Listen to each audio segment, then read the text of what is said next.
Assalamu alaikum everyone, hope you all doing great. So in today's video I will talk about number occurrence in Java.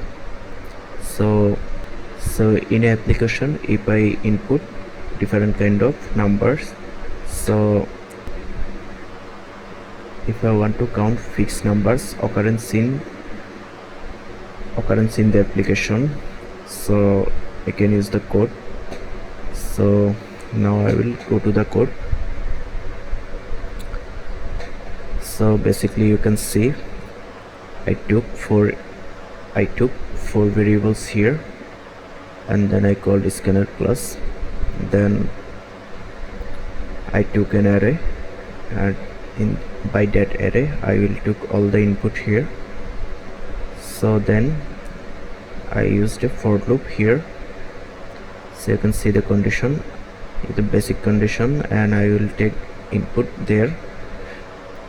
So you have to notice in that side. So you have to notice in this area. So you can see I took a for loop here. So this is the basic condition: I equal to 0, I less than n, I plus plus. Then I take if, and here the condition ai equal x, then count plus plus. So in here it will count the occurrence. So if I run the program, you can see it asks for the number. You can see it asks for the number of elements in array. Suppose I give it 10. Okay, then enter all elements. Then I will enter all the input till 10.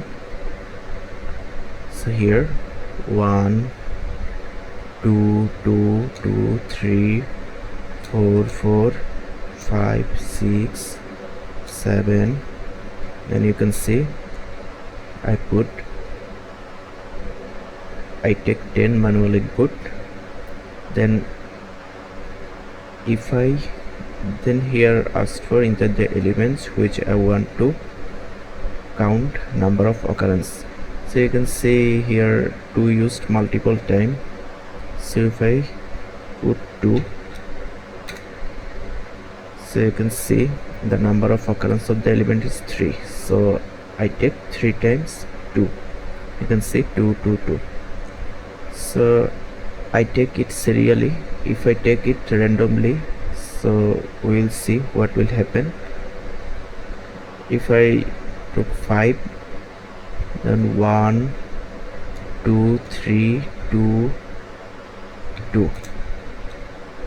So if I count 2, so if I count the number 2, so you can see number of the occurrence of the element 3. The 3 times I took 2. So that's the basic code of Java, by which we can print number occurrence in Java. So if you face any kind of problem, and don't be shy to ask me in the comments box, I will help you inshallah. So thank you so much, and thank you for support us, and thank you so much everyone for watching our video regularly. Assalamu alaikum.